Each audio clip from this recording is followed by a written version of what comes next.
My NWO shirt.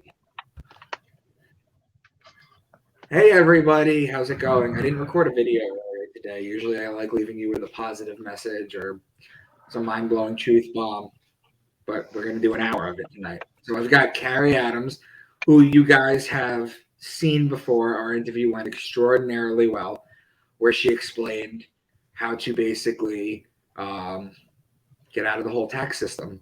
And you know Bryan too. Bryan has been on my channel. I've been on his channel. He does the same type thing. So I figured I'd put these two minds together. Okay. And so my first question, just to get the ball rolling, and then obviously I don't have any notes. I don't write down any pre-screened questions. It's on the fly. It's just all natural. So Kary, can you start us off? Can you explain to us what the Sestri KV is?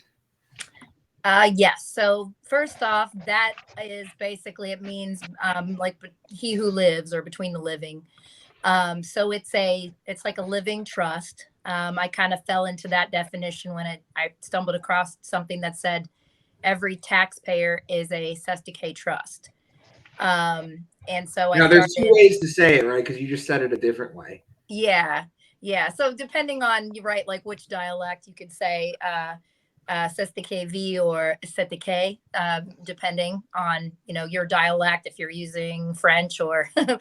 Latin based. So I think I don't know. I just say SSTK because that's just how it was in my head. I don't know how you say it, Bryan. Um, I basically, I mean, so to my understanding, that came from London, 1666, the Black Plague. Um, people weren't coming back to claim their belongings if they passed from it. And Bryan, I'm sure you can add to this because I wasn't really prepared to go into the whole story, but essentially when they weren't coming back, they created these trusts for them, so if the person came back after the plague, then they reclaimed their stuff, and if they didn't after so long a period, probably 7 years, then it automatically went to the king.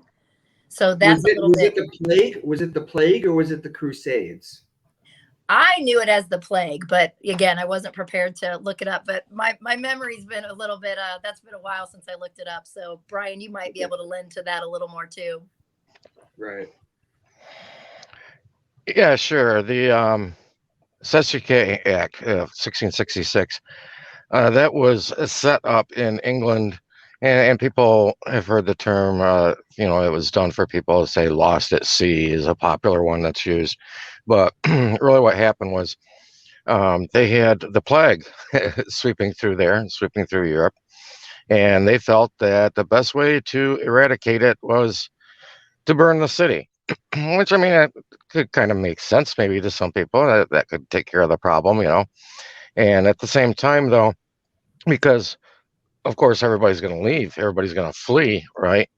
And so what they did is they set up properties in trust, and they were held in trust through the Sesquier V Act. I think attorneys refer to it as a SEDIK, is what they call it for short. And then the people could come back if they came back within 7 years to reclaim their estates. Then prove that that they were still alive and they didn't perish, or decide to move to another country or something like that. Then they could be revested with their property, to put it in more of a legal term. And like I said, that was 1666. Excuse me, and that was in Europe. That was for England. And the way I kind of look at it is, well, let's go back to what Mandel House had said regarding getting everybody to register their property or their biological property. And the terminology he basically said is that they were going to do this in a form of pledging, or a type or a style of pledging. And so I think maybe the idea of the SEDIK Act is what was employed to do that. That was kind of the form that was chosen. That doesn't mean that that is the exact act being used, which obviously couldn't be, because, I mean, number one, that was going on almost 400 years ago. and it was for a different nation on a different continent. You know what I mean? So yeah, it's not the exact form that was used, but like he said, they would use a form or a type or style of pledging. Yeah. Now, are you guys aware of how the plague started? I'll I share could might something be with able to you. guess, but no. This is how the plague started. There was the Pope at the time. He hated cats. Now, remember, the Jews supposedly came from Egypt, where cats were revered because they could see other dimensions. They could see into the afterlife as they thought. The Jews come around, write the Old Testament, and the Old Testament and the New Testament, not one mention of cat. There is zero mention of cat in the Bible, even though the Egyptians, supposedly they came from, revered it. This Pope hated cats. And what he did was he banned them. Okay, so it was open season to kill all these cats, and what that did was it drove up the rat population, and then the rest is history. The Catholic Church is directly involved in the reason that the plague actually happened. Now, Brian, you just mentioned a thing to me. It's when you started talking about what you were just talking about. In my head, I was thinking of squatters' rights. Can you tie that in somehow? Uh, I don't really know how you would really tie in squatters' rights. That would fall under something referred to as adverse possession, Okay. whereas if somebody has left their property, if they've abandoned their property, you can come in, and the different states have different laws on it. I know Florida is one of the more lax ones. It's 7 years here. Some states are 15 or more, maybe, but that's where you can come in and take care of the property. Just like any other trust situation, you've got to make it better than the way you found it. You need to improve it, and you can claim rights to it that way through like adverse possession. That would be a legal form of, say, it's squatters' rights. You know. Gotcha. Now, my question would be, um, can you ever really own something? Because you've got, I don't know if they did this in the past with Sesto KV hundreds of years ago, but I'm assuming that property taxes are not a new thing, right? So in the event that you pay off your mortgage, and mortgage in French means death clause, it's a 30-year death clause. Um, I'm wondering, I'm wondering if you know anything about that in the sense that they were, I guess, taxed on the land in the past, or is that just like a relatively new thing? If you're asking me, it actually goes back quite a ways. Um, yeah, gosh, you can go back, biblically, supposedly during times of like Jacob and stuff like that, as far as rights to the land. Um, but when it comes to ownership, I think really people confuse what I stated regarding rights to the land with ownership, because Mhm. those are two very different things. You really have the right of use. You know what I mean? When somebody says they lost their house in a foreclosure, it doesn't mean they can't find it. You know what I mean? Right. Lost in a legal sense also means that a property has been transferred to somebody else. And so there really is no ownership. And even the Vatican knows that there is no such thing as ownership, because the one who owns something will be the one who created it, unless they sell it to another entity. But this earth was created by, of course, who else but the creator.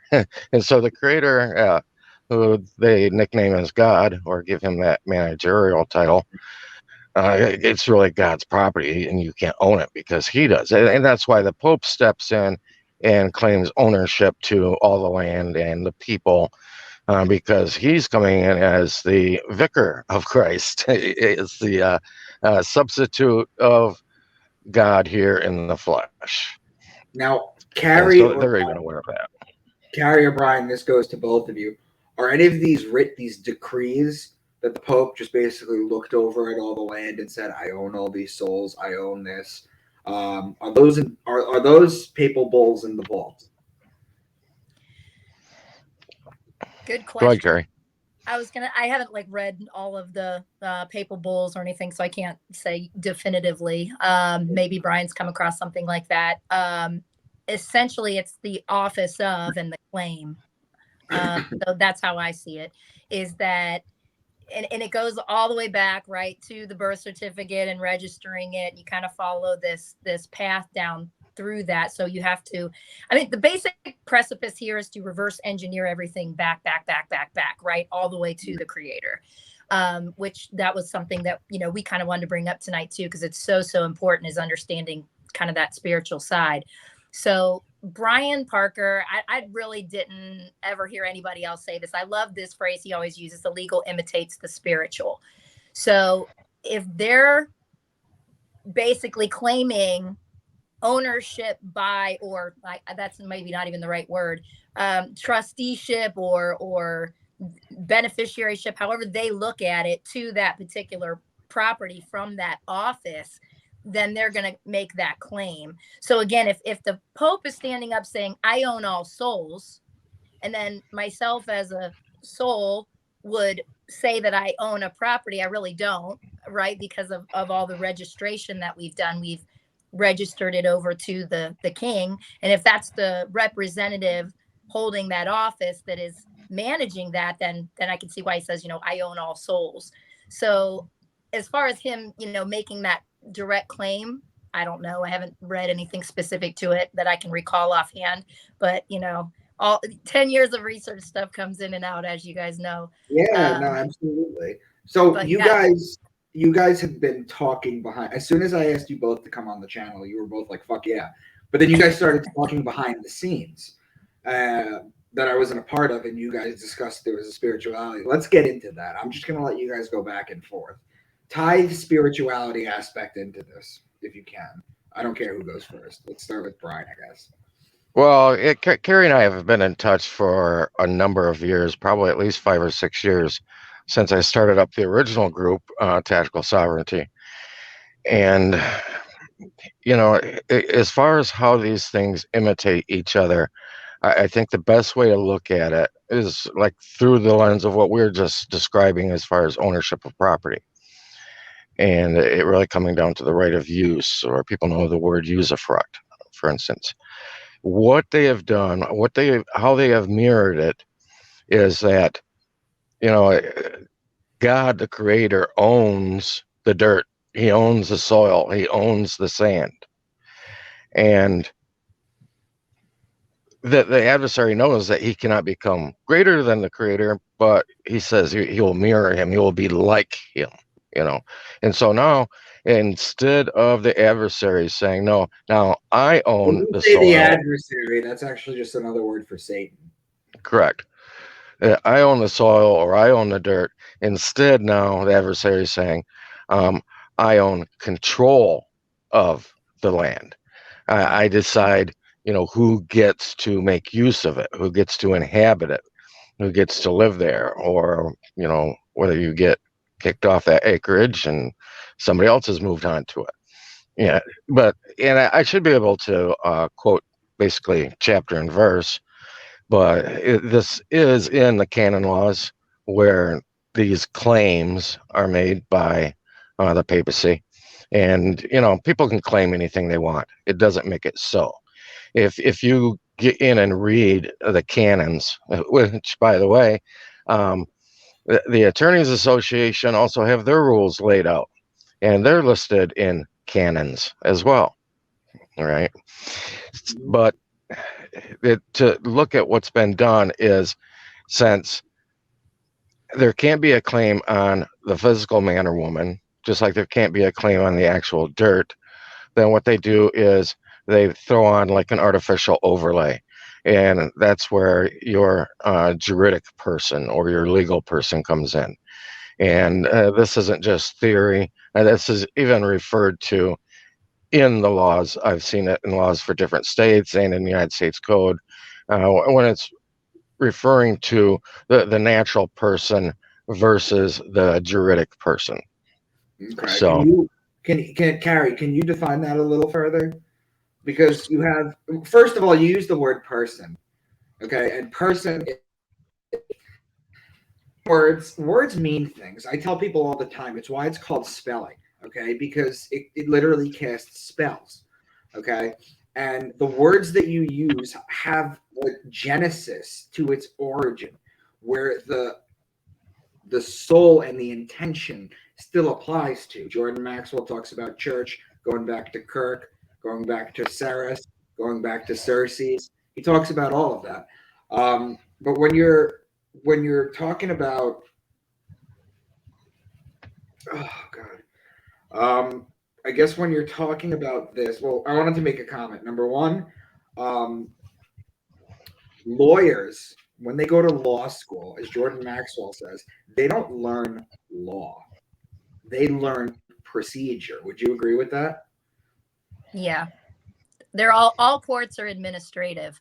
So it's the processes in which they identify you as being that legal person, Right. which is your name and social, we can call it. And to back up a little bit, I think when you're in this kind of study for a long time, you do realize the words, and you start trying to correct yourself and say, okay, you're not supposed to say I understand because you're standing under, right?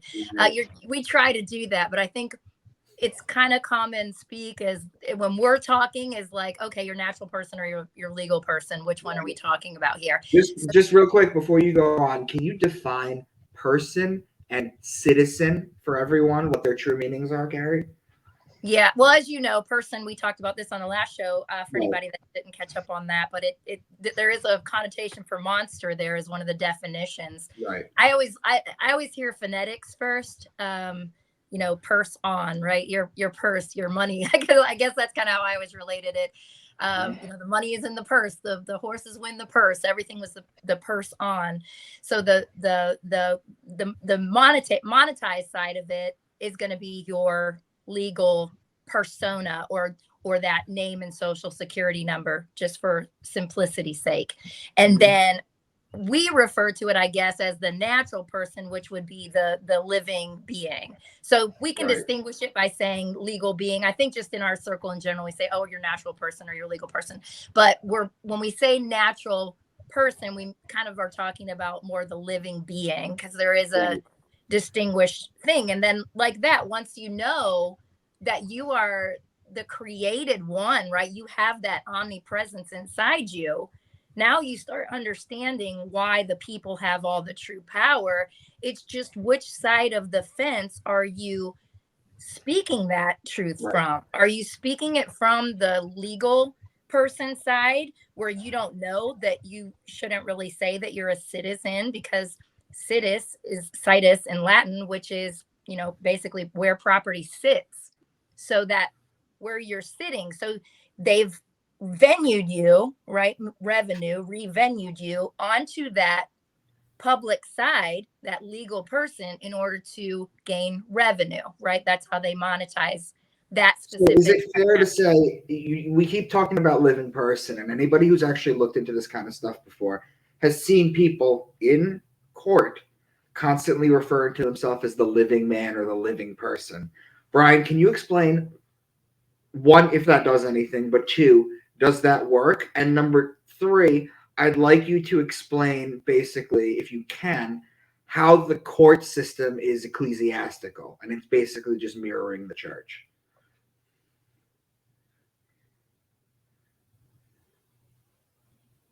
Oh, no. Oh, do we lose Bryan? Damn it. You want to take a stab at that, Kary? Okay, wait. So the first part of that was the first part of that is they say you're a living person, right? Mm-hmm. Or you are a living person. So in church, in court, okay? Yes. First and foremost, if you're a living person, okay, does that mean when you walk into court or enter into contracts, they view you as being dead? No, not necessarily. When we say dead, it's like a non-living entity, because it's a piece of paper that really has no movement or energy without my energy behind it. I can create a business all day long on a napkin, but until I actually start forming, articles of incorporation, going to, pick out a name, getting staff together if I need, and breathing that life energy into it. Now that little napkin piece of paper kind of has some energy behind it. Right. So to answer your question on the court, when you walk in and you claim just that you are living, if you walk in and they'll say, identify yourself. And I would say Kary Adams, social security number, or they'll ask you your address or whatever they ask you to verify that. They're trying to immediately pin jurisdiction on you because court is all in presumptions, right? It's all administrative. So unless does this you go back to the whole jurisdiction of 10 miles? Yes. But that's a whole kind of other side of it. Okay, I don't want to confuse you. I want to keep you on this train of thought. Yeah, so it's kind of interesting because I've heard this argument a lot where people go into court and, I'm the living man. And I understand why they're doing that. And that's accurate, obviously. And they present a live birth certificate. Right. But there's a difference when you walk into court because they're looking for that legal person, the Social Security dependent to, because that's where they get the funding from, is that Sesta trust. So is the best thing to do not to give your full name? Because then you're claiming. I explain it like this. It's kind of like if I think we might have talked about this on the last show. Forgive me if I'm being repetitive because there's a lot of new people here too. So forgive me if I'm being repetitive. No, and exactly. And if you hear it again, the more I heard things, the more that I understood them, right? Like over and over repetition.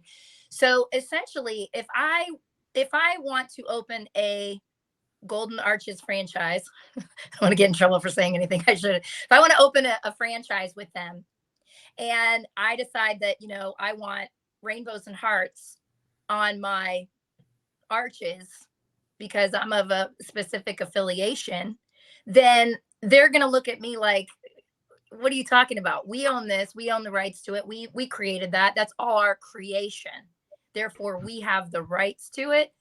So when you walk into that courtroom, if you're claiming that you're that person, they own the rights to it. So it's the same hierarchy as if I were trying to make changes to as a franchisee, right? So that's why it doesn't always work walking in there because you have to correct the presumption.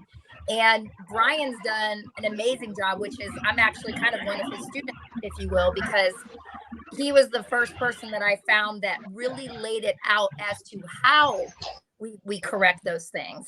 So once you correct them, then there's really no need to go to court because we talked about this last week, Matthew 5:25, it says, and I'm going to paraphrase it, but it's something to the effect of settle your affairs with the magistrate before you go to court, lest he throw you over to the officer who gives you over to the bailiff and throws you in jail.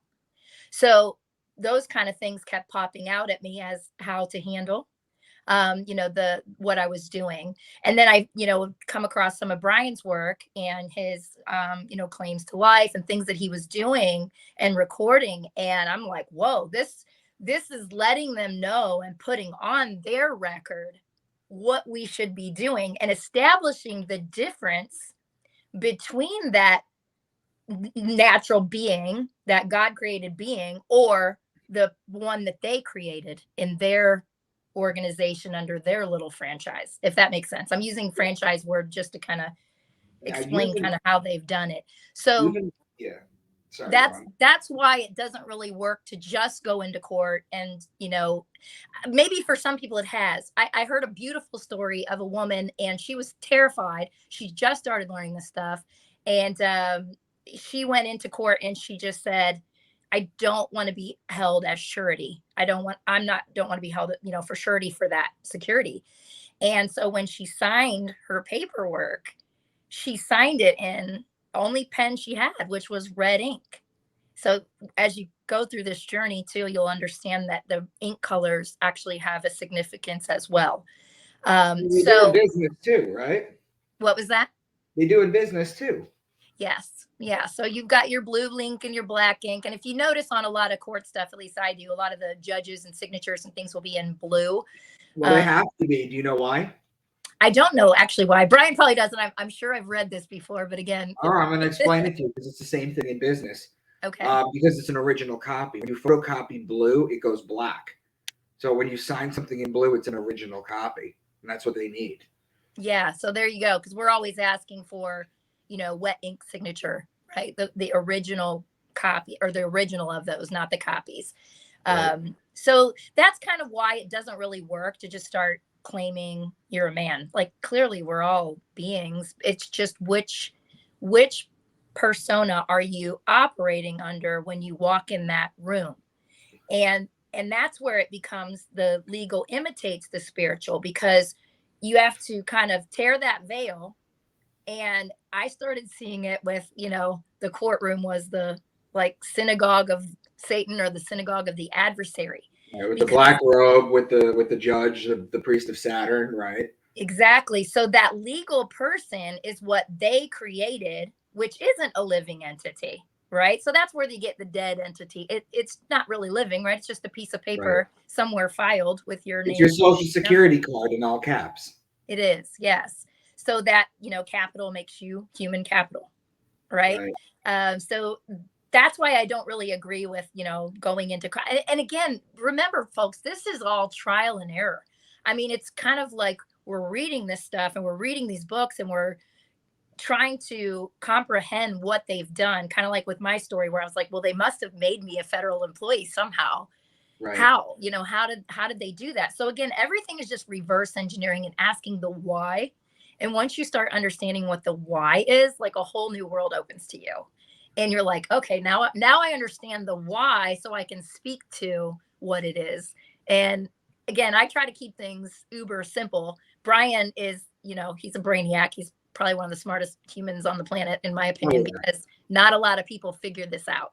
Not a lot of people understand that or comprehend. I try to correct myself.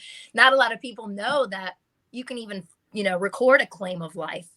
Like, what is that? I've never heard of it, until I found Brian's group. So in a sense, I was a student of his, and I found him right at the right time, divinely inspired, in my opinion, because he was showing samples of what he was doing. And I hope he gets back in here because he's got a fascinating story of his ID and how, but I'll let him tell that because it's really fascinating. So he was one of the kind of, I call him the OGs, right?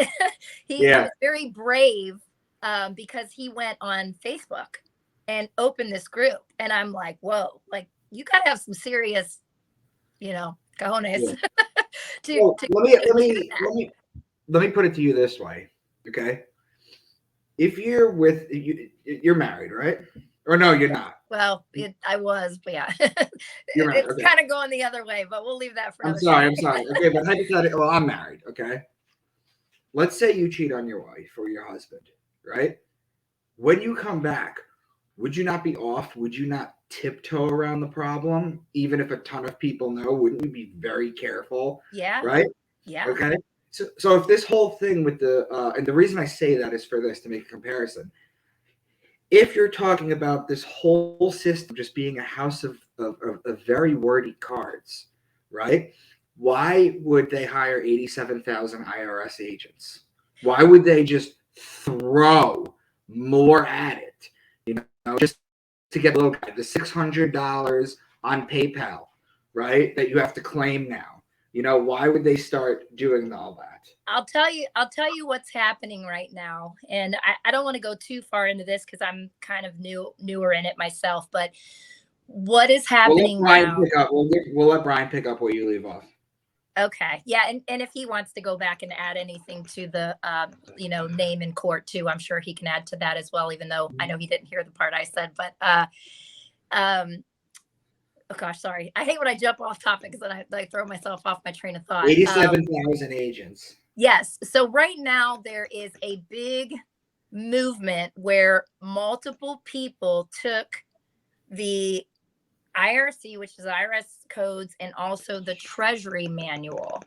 And I guess total, I think I looked at it was like 11,000 pages.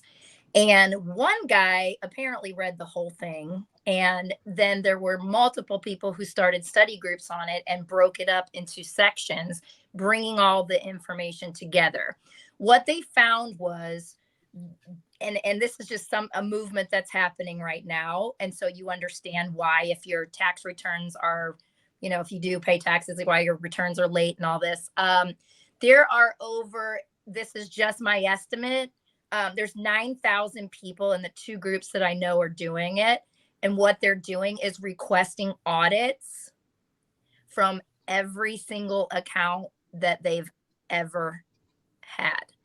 So when I pulled my report, it was like 190 pages. So are you talking about your credit report? Yeah. So LexisNexis is your full credit report. That's the movement that's happening now. And I don't recommend anyone just jump into that, because that has been probably, 2 years of study for me on the why, right? I always have to know the why so I don't get myself into hot water. But that's what's happening right now. I know multiple people who are doing it and having mad success with it. Because what would that do? What happens when because they're balancing the books. So you made the claim last time that when you ask the IRS to audit, suddenly they're working for you and they're being used the way it should be used. That's how they're supposed to be used. Yeah.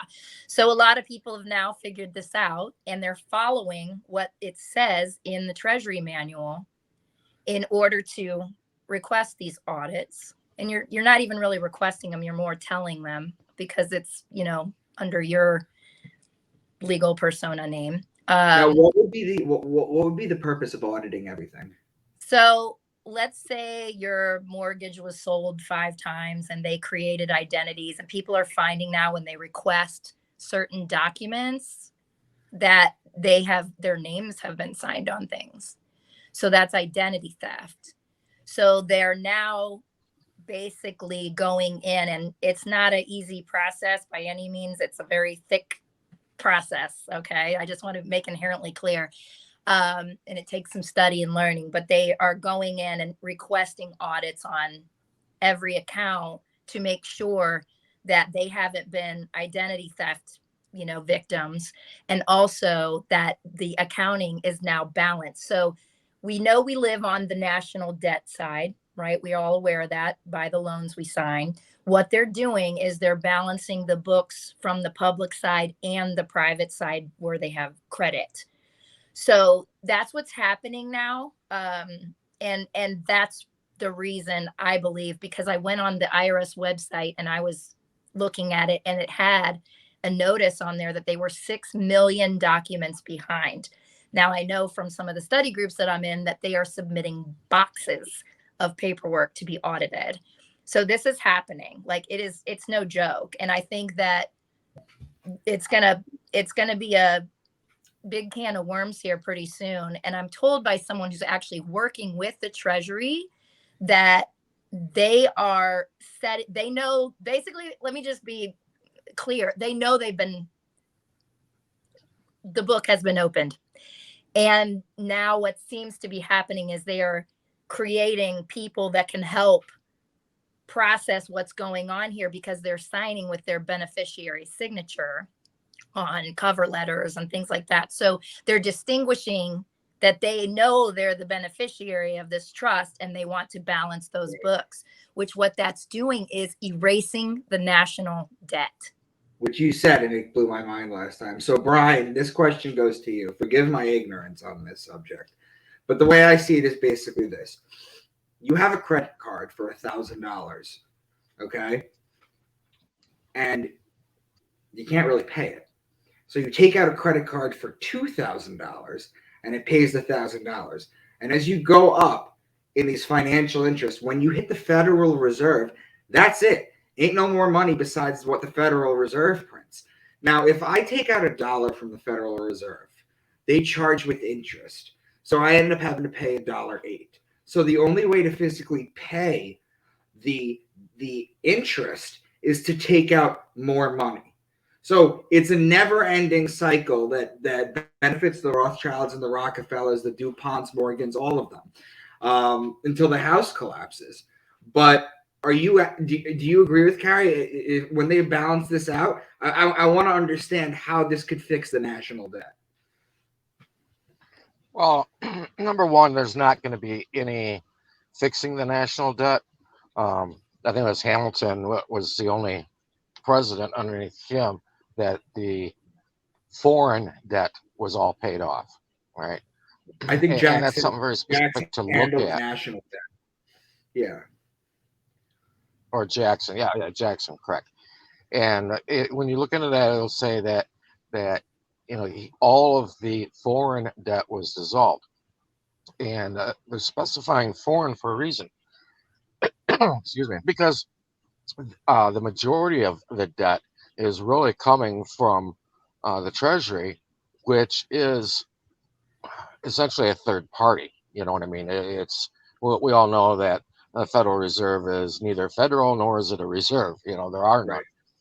But so it's technically impossible, to pay off the national debt 100%, both foreign and domestic, because the domestic debt coming from the Federal Reserve, all of the money that gets pumped into the system comes with a price tag on it. It's like 6 cents per note or something like that, right? So if you owed somebody $1,000, well, you go and get that from the Treasury, all right, and pay them $1,000. But now that $1,000, now you're in debt for $1,060 that's been tagged onto it. See what I mean? So you keep going up and up and up, and technically it's impossible to pay it off when you are borrowing the money, or that money is being lent to you with interest. It's impossible to pay it off. So, and I recommend people, right, that's the way it's designed. That's the way a fractional lending system works. And it's also set up to expand and contract. I hear a lot of people, I've heard people ask people about, when do you think the housing market is going to level back out? And it frustrates me. I hear some of these people who should be in the know say, well, I don't know. I think it's just going to keep going and going and going. Well, if you go and look at the markets, you can look at recessions. They occur just about every 10 years, like clockwork. All right. They do. And I think that there is something astrotheology wise that is tied into that as well. Okay? Well, I explained that. The major market. So I explained that every 10 years. The major market crashes, the major ones, always happen in Libra. Always. They always happen in Libra. And on top of that, okay, every time there's been a major crash, a Republican's been in office. Okay, they don't crash it when a Democrat's in office. Interesting. Yeah, so I can show you the proof. I did a video on it. Brian, can you explain quantitative? I'm sorry? Quantitative easing? Quantitative easing, I think the best definition of that is just kicking a can down the road.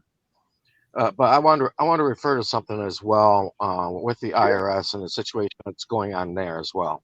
Okay. Yes, please. Because and I never will really point at one single thing that's causing something.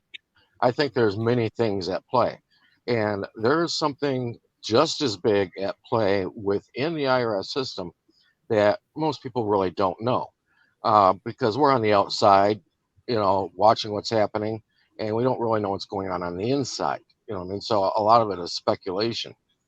But if you get into the inside and talk to people on the inside, and I'm fortunate down here in Southwest Florida, and so I get to talk to a lot of people who are retired bureaucrats. I've talked to a lot of retired IRS people, and they don't have really kind words to say about the IRS, even themselves, even though they're drawing a pension or whatever from them. But what's going on as well at the same time, simultaneously within the IRS, there is a lot of people timing out right now, okay? Which means their tenure is over, they're retiring, and they have to replace these people. And at the same time, there's also a lot of Are people you talking about? leaving. Are you talking about like the last wave of the boomers? Right, right. And at the same time, there's people that may not even be timed out or might not even be retiring yet, but they're quitting and leaving and going on to greener pastures. So these people have to be replaced, and they've had a tough time the past few years, 5, 6 years. They've had a tough time replacing some of these people because the IRS hasn't necessarily gotten a really good rap. Everybody gets that little pit in their stomach whenever they pick up a piece of mail that comes from the IRS. You know what I mean? And they typically just set it aside. They don't even want to open it. And so at the same time, people aren't necessarily going to want to go there to work either. Right. So they're getting hit from several different directions right now. Right. But And do you then think on top of it, do with you the think whole question of what the dollar's doing. Kary, you were talking about 9,000 people, Brian. You're talking about. I struggle to understand the 87,000. Yeah, well, it's a big operation. Yeah. Yeah, and there's other, I mean, obviously there's so many other processes, right, going on besides, auditing, right? And just general day to day. There was COVID, which I actually spoke to someone there and she said that they weren't even back in office yet. There was only 12 people working in her office, which previously there was like double that. So yeah, Brian's right. There's a lot of factors. I just know that's happening right now. And what was taking people 2 weeks to 2 months or not even a month to do is now taking 3 to 6. Right. So I see that it's, slowing down. That's why I went on Because to a lot of people got a taste from working from home and they like it. A lot of women came home and they were able to raise the kids and they're like, "Fuck this! I'm not going back to work." And good, Well, I have a Micah, question. Yeah, sorry. Micah, that's another aspect right there. That's another aspect right there of what's going on, is because it's been a double-edged sword, and what they were doing, the whole work from home idea and all that kind of stuff, has kind of come back to kick them in the butt because some of their own employees are saying, "Oh yeah, let's do that." You know what I mean? yeah. Right. Yeah, it has come Absolutely. item. Absolutely. Right. So Nobody one of wanted. the one of the main talking points that they're throwing out there right now is that the Fed raises the rate, like for the mortgages, or just raises the rate in general, and that's supposed to curb inflation. Do you agree with that? Is that gaslighting for something else? What are your thoughts on it, guys? Well, I mean, overall, I'm sure that is part of it. It's all part of it to me. It's a complex, rising tides raise all ships kind of thing. The market, like all that flow, it all works together to me. It's the timing and the, you know, sorry, I kind of lost my train of thought there where I was going with that, but essentially it's all pre-programmed, right? We know this. We're seeing the patterns now, just like you said, every decade, certain things happen. And so people are now onto it is the difference that's happening now and starting to ask questions. And that's where, like I said, I kind of get excited about it just because we've just been in this mode for so long of this is what you do and this is how it works. And now we're going, wait, hold on, what just happened? Like, this is not for me, and again, working from home, and man, I don't want to be in this corporate world anymore. And we were seeing that anyway with the younger generations coming to work. I mean, I got to the point where I was nervous to actually hire anybody under 30 because I knew they weren't going to be there that long. And I'm like, okay, how much money can I afford to spend onboarding people? So yeah, everything's changing. I find people become wiser and more tolerable when they have a Saturn return. So after 30, I find Yeah. people tend to be more in tune with things. So let me ask you about the question. Brian, you're back. It's good to see you. So my question is, um, the interest on the national debt is something like $800 billion.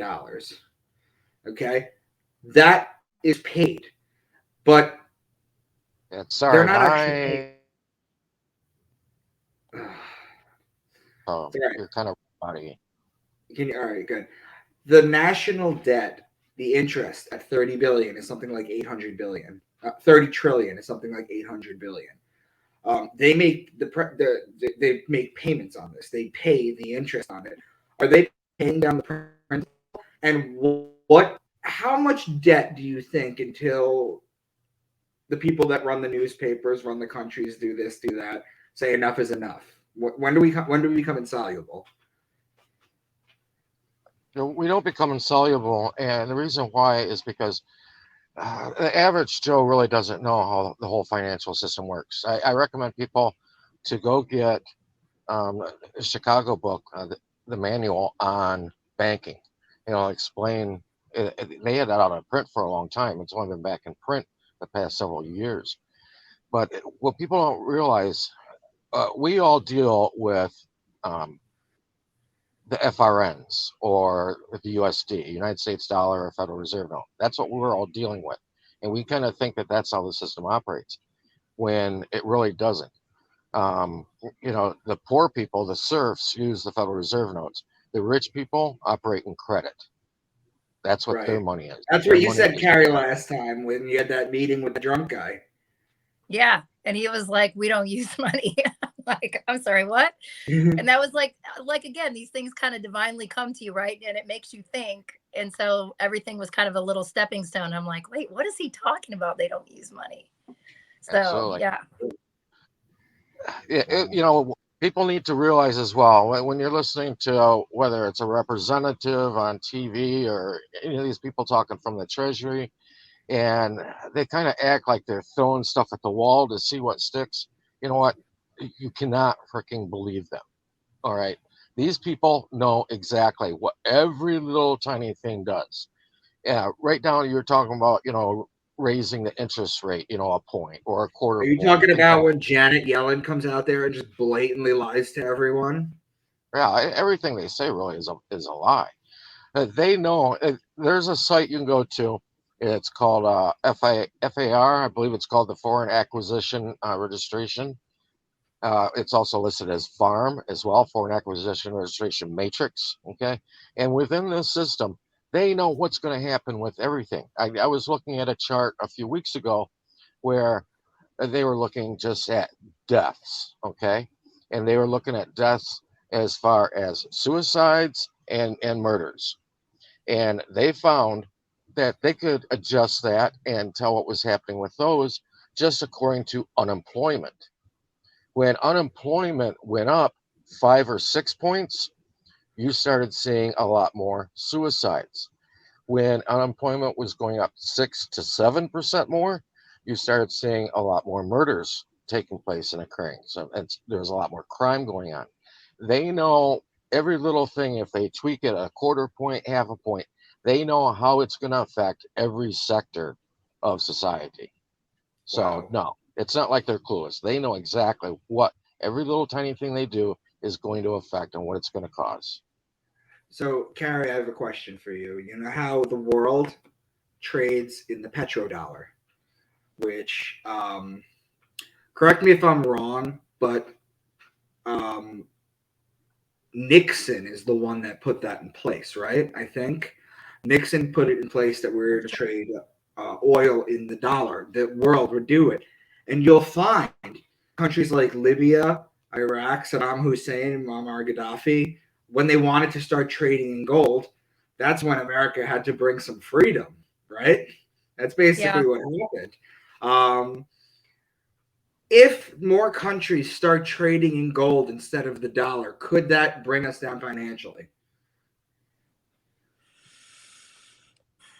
I'm asking speculative questions. You're not an expert.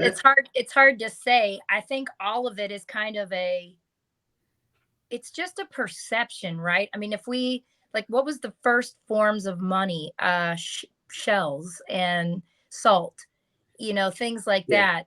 It's our perception of what that is. So, I understand where they're going with going to a gold standard again.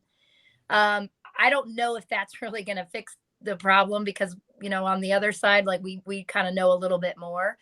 I guess it's just, and that's like the same concept with crypto, right? Like people thought, well, if we can create our own, then we're not so reliant on them anymore, right? Well, And their whereas gold is actually something tangible and valued throughout history, whereas yeah, crypto is just numbers, ones and zeros. digits, same thing. But I kind of get all sides, because obviously we can't carry around gold bars.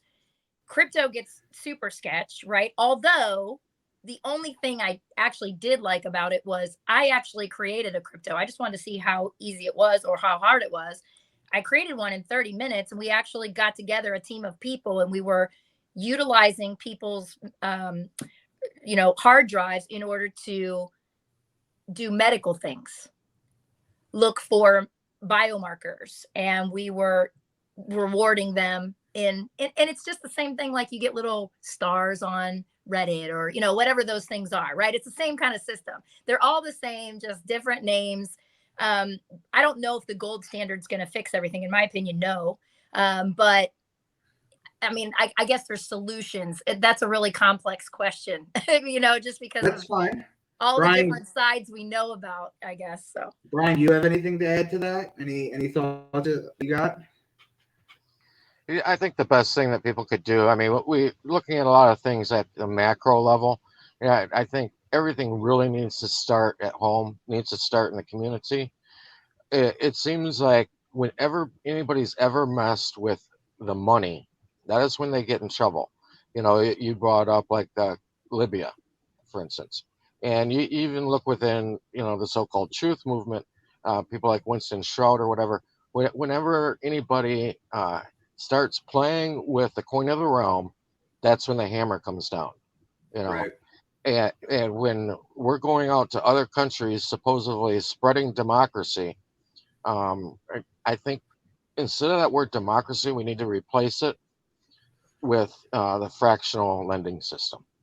The first thing Because they did when they it is, toppled yeah. I the was going to first say that we only have a democracy because of this system. Otherwise, it would all be the republic.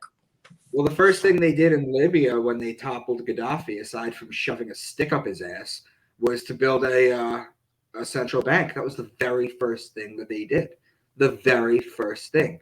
And if you guys ever want to get mind blown, there's videos on YouTube of Gaddafi in his car with thousands and thousands of people just cheering him on.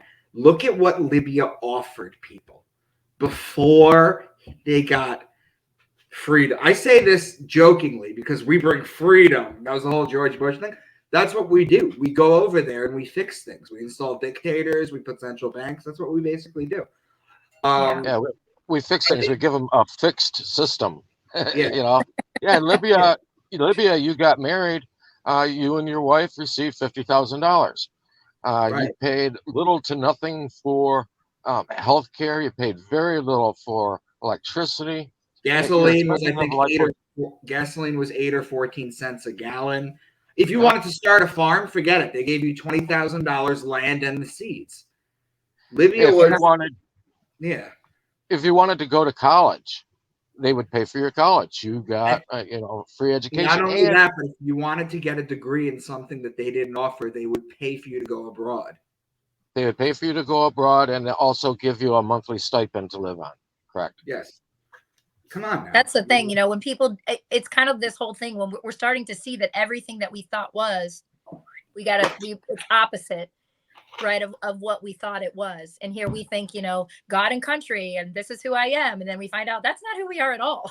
No. We're using these numbers and names, and that's not who we really are. And same with these countries. And I know a lot of these too, Bryan probably can speak to this more than I can. They match up with Hague versus non-Hague. I noticed, like the same, kind of countries that were non-Hague, which are, Can you define what Hague is for the United States. listeners? What was that? Sorry. Can you define what the Hague is for the listeners?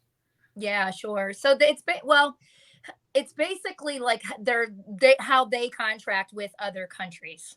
It is in a general sense. The United States. I'm sorry. Right. It relies heavily on the Hague Treaty, and as far as countries dealing with other countries, I was talking to an attorney a couple years ago, and I brought up the situation where I think it was like Toyota. where people were wanting to sue and things like that because rear end explosions or some crazy thing that was going on with their cars. And because it's in another country, they actually had to go through the courts at The Hague in order to bring any action. And it just really made things a big cluster, you know what. Yeah, right. Jeez. So yeah, people look up on the internet. You might not want to use Google. Use. I tell people to download the Brave browser because DuckDuckGo openly is working with the government to censor things. Download the Brave browser. Go to the Brave browser and look up what Libya life was like before the invasion. How much they paid for everything. If you want to blow your mind, this will blow your Believe it or mind. not, that is still on Google. Is it really? Wow. Yeah, Oh, I it thought that would shocks have me, been but scrubbed. I thought that would have been no, scrubbed. I don't. I've gone and looked for it just to see if they took it off, and no, it's still up there. Yeah. Oh wow, And, that's and here's ridiculous. the thing, okay? Let's look at things realistically. If you want to have a strong country, if you want to have a prosperous country and a prosperous inhabitants or citizens or denizens, whatever you want to call them, then what you're going to do, it's about investing. Investing is what brings back your return for you.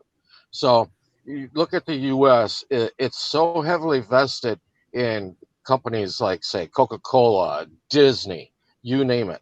I won't go into the CAFR accounts, which actually it's not CAFR anymore. It's now um, CARF instead of CAFR.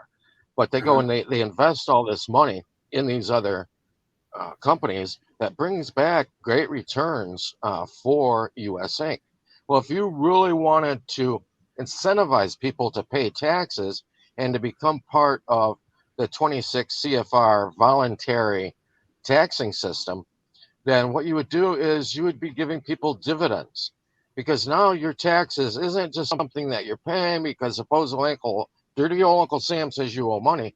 No, you're paying it in because it's an investment program and they're going and helping to build stronger countries or stronger companies, stronger states, and a stronger populace, and it's bringing back a return. So now you might get a kickback. You might start getting a return for those taxes that you paid. Quit calling them taxes. Start calling them, investment incentives, and Right. actually give people a return. And you will build a stronger country if that was their intent. That is not their intent. Their intent No. is world domination. That's Yes. one of the things that when it came to like Trump, okay, people have to realize that even within this big global system, that the deep state, if you want to call it that, they're even in factions. There's factions of them, just like there's Republicans, Right. Democrats, Independents, Green Yes. Party, whatever. They have factions as well. So within the deep state, which Trump is, Well, the yeah, mafia, he's deep state. the But mafia, within the mafia right, has two. The mafia has two sets of books. They have the clean books for their normal businesses, and then they have their other set of books that has all the other stuff. Guarantee you, it's the same thing.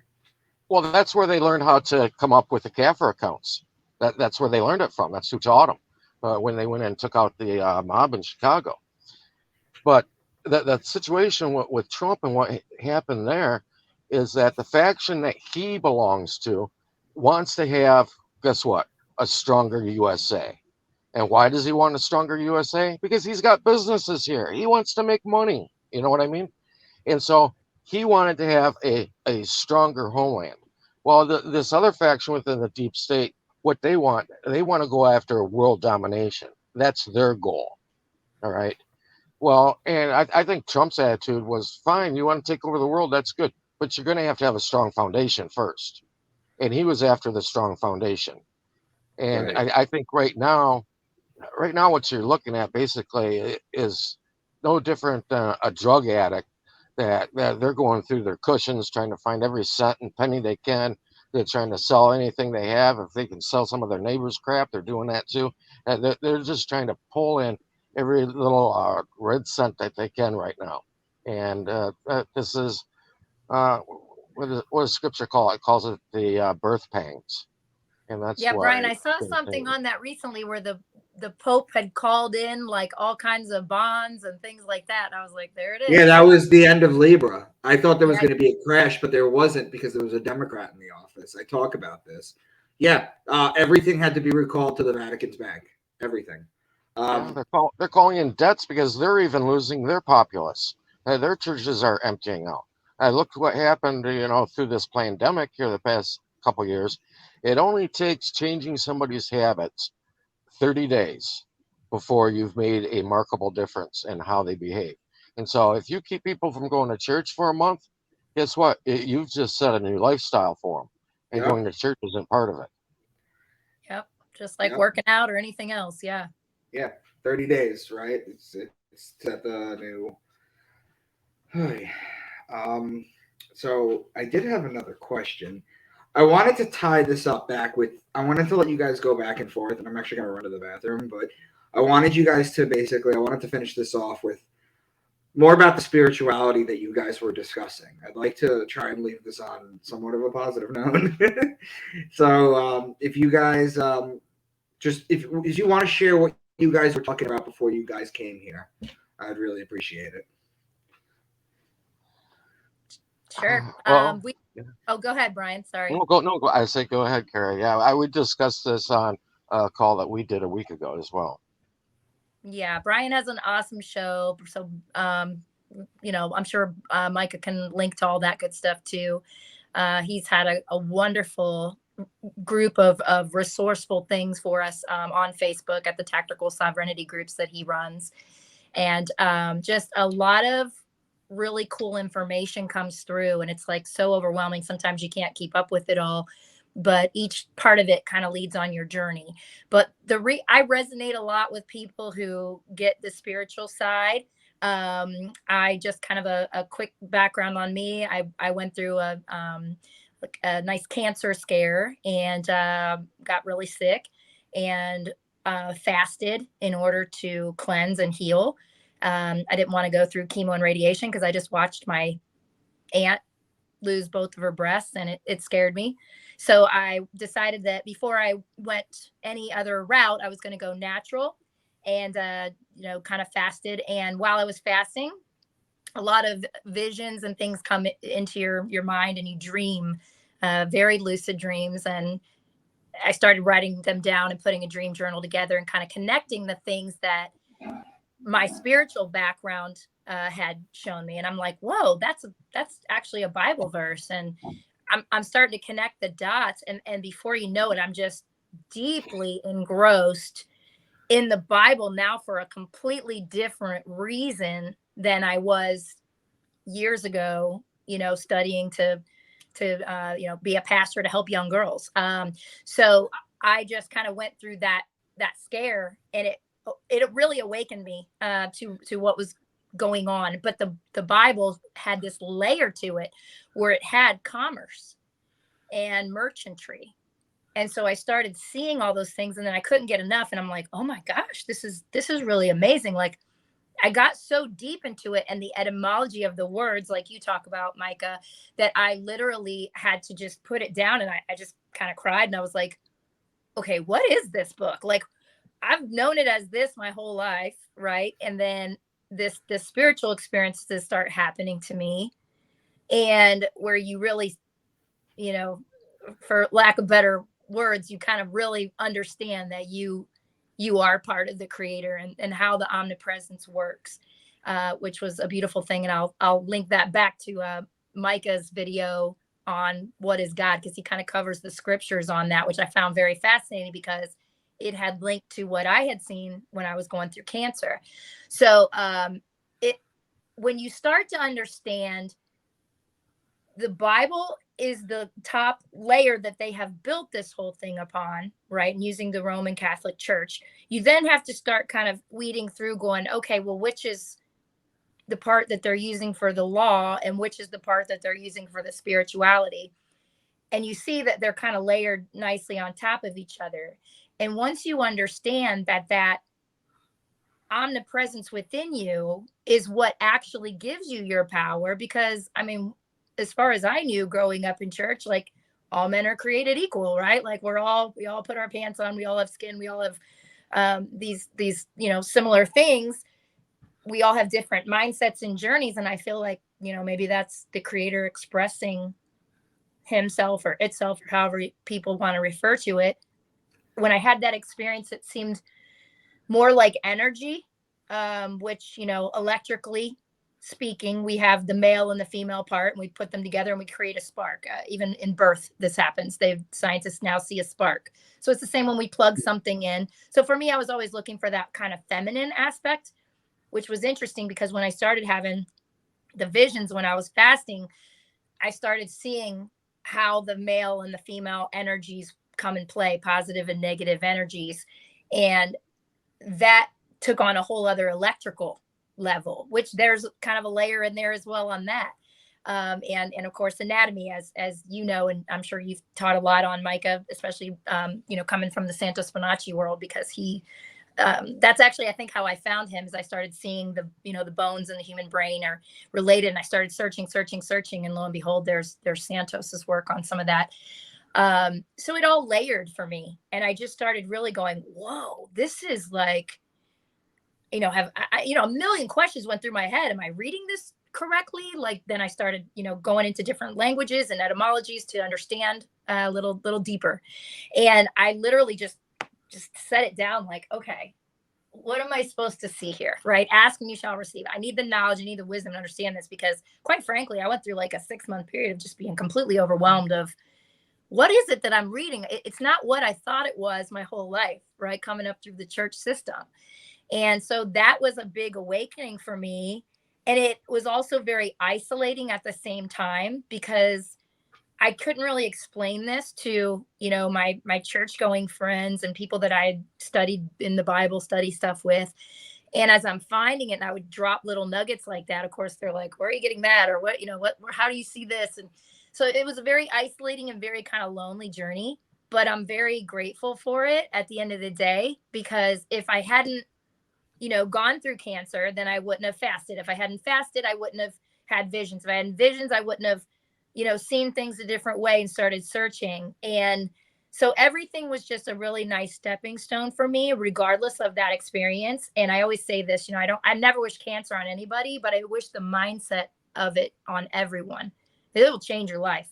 You love deeper. You really just say, you know what?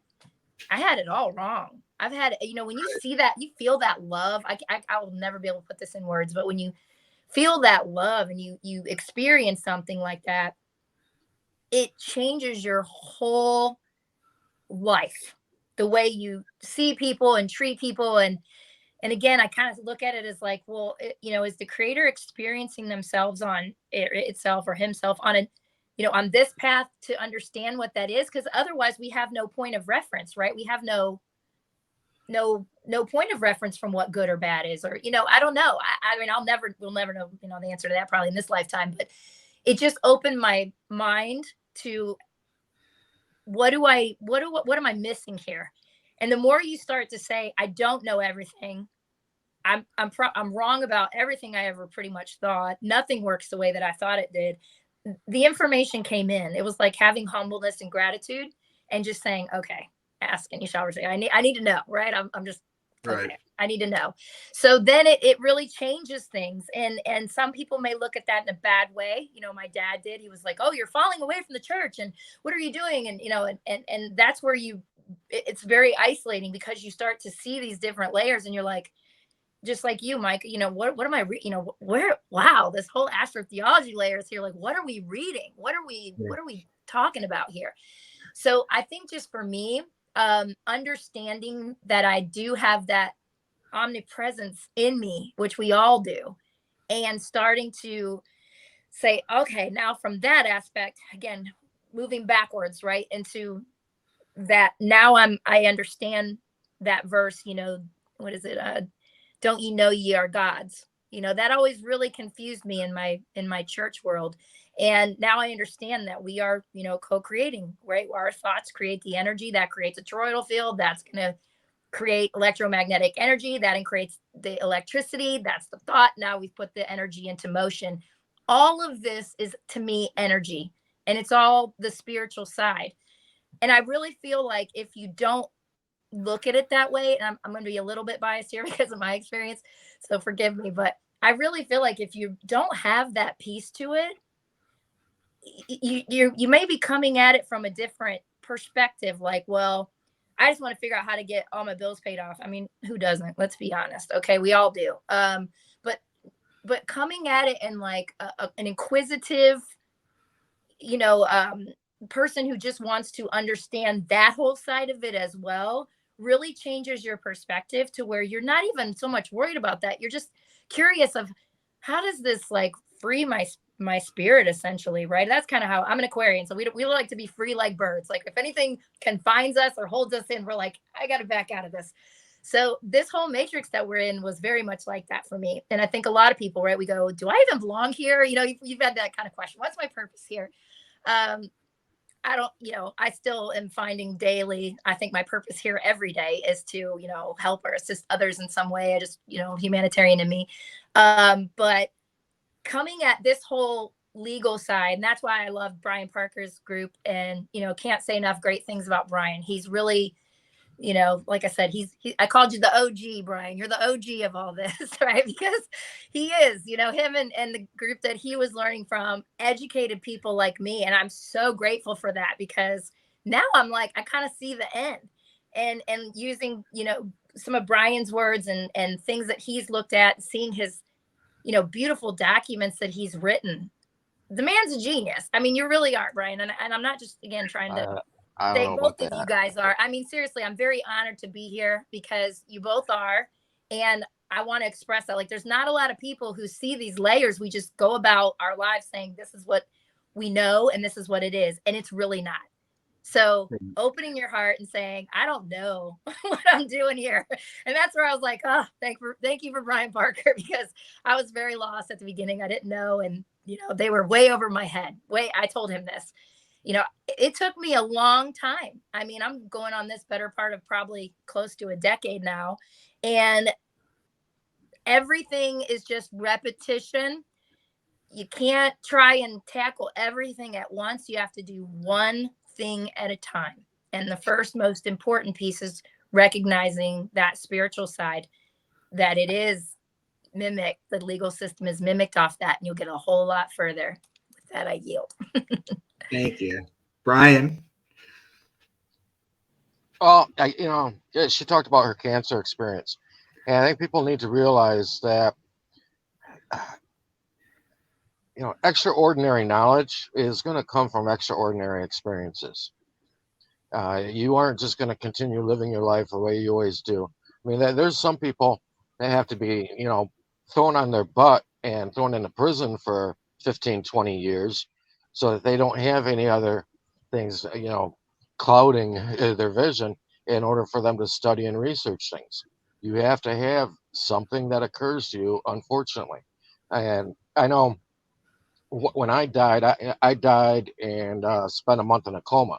I was never even supposed to make it out. I wasn't even really supposed to live, period. But that experience opened my eyes to things that are on the other side, and that we are a lot bigger than what we think we are. And the whole realm we are in is much different than what we think it is. You're talking about, spirituality and law. Because I never went to a public school, always went to a Christian school.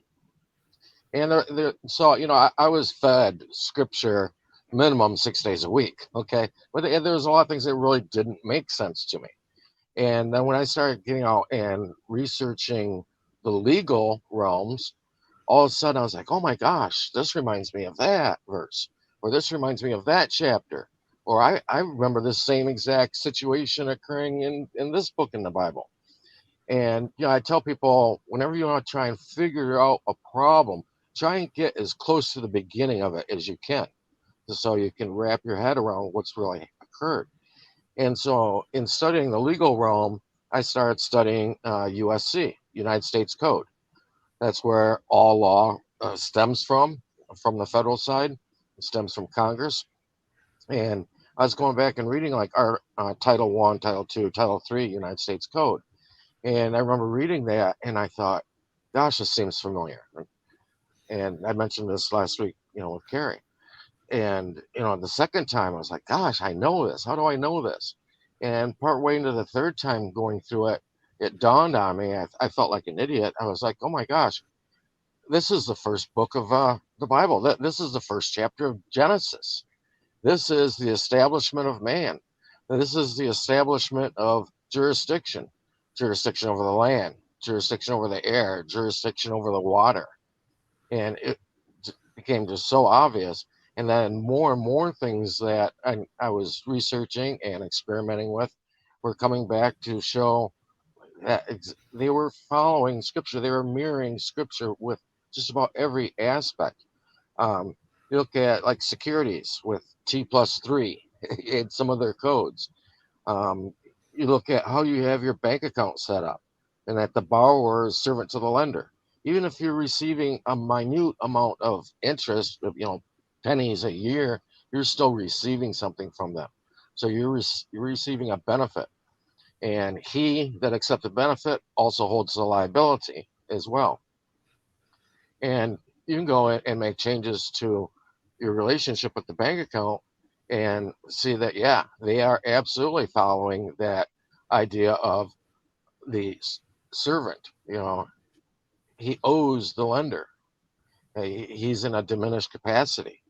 So you don't want to Bryan, pay can I him. just jump in for one quick sec? I don't want to interrupt you. I want you to No, finish go for for sure. it.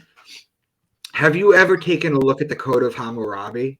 I mean, I have through an astrotheological perspective, but Yeah. can you trace that Genesis too? Because that predates Genesis.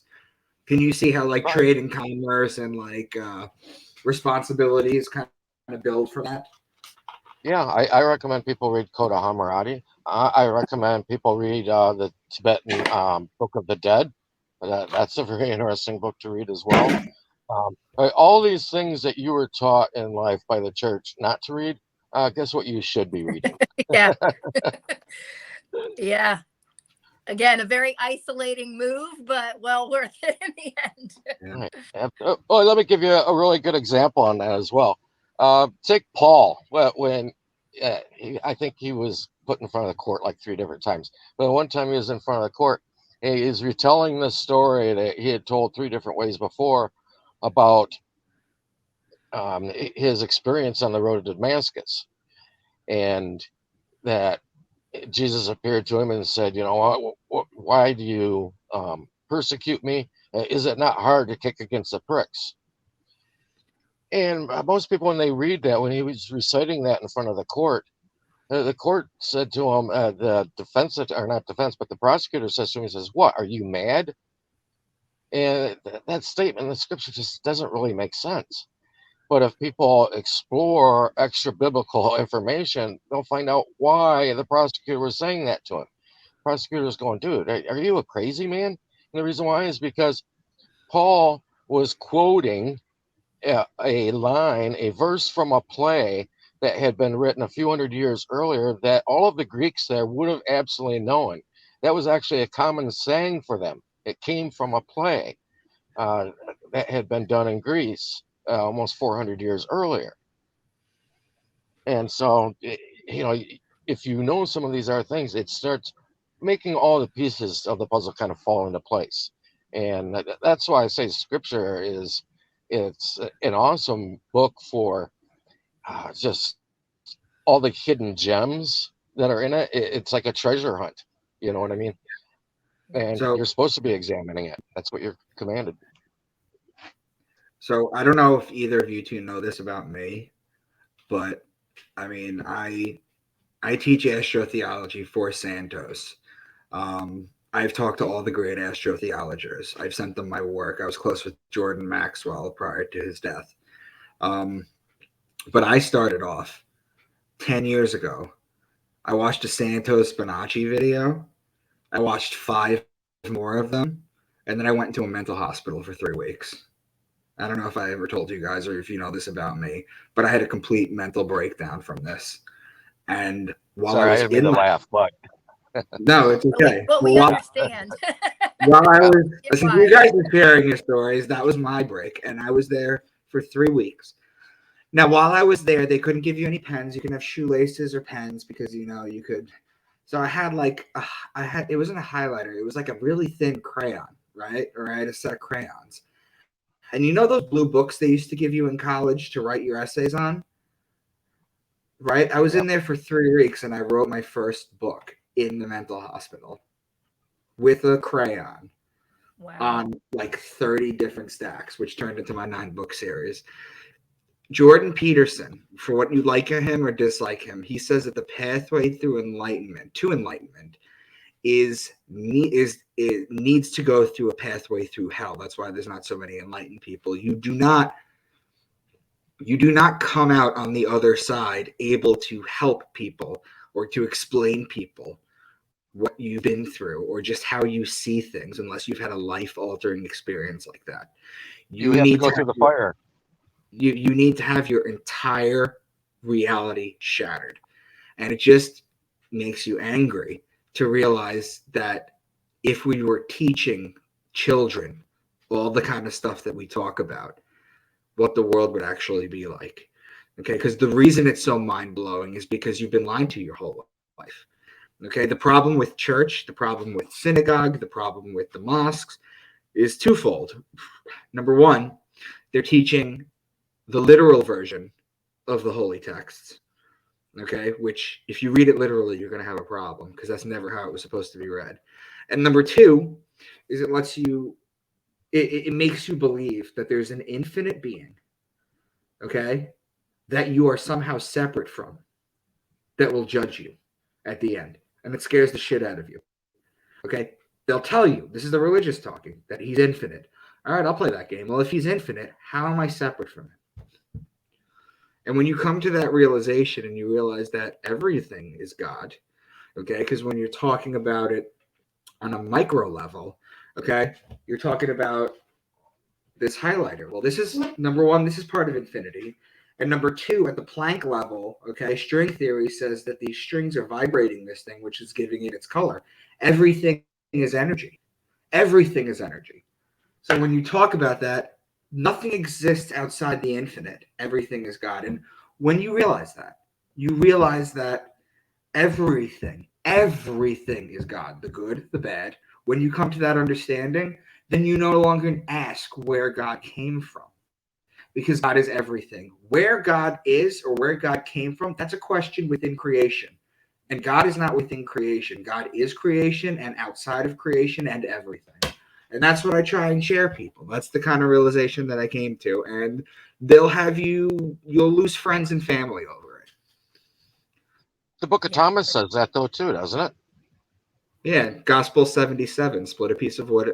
Thomas, verse 77, split a piece of wood and I'm there. Lift up a stone and you'll find me. Well, God is everything. That makes sense now. Yeah. You You feel know? the wind against your face. That's the spirit. That's his spirit you're feeling. And Yep. I'll tell you what, standing out here in this hurricane we just had, and ones we've had in the past, you really feel the power, the energy, and the authority. Yeah, you do. You do. But you're not separate from it. You're no more separate from God than your child. We experience it with children, exactly how it is with God. We are a part of God experiencing itself subjectively. Just like your children are half of your DNA, so they're a part of you, but you experience them subjectively. And on and on and on and on. It's the same thing. But guys, I really, really enjoyed this. Maybe we'll do a spiritual one next time since we all came out and told everyone our problems at the end. I had a It's fair. really, really good time. DM me your email address if you want the raw file.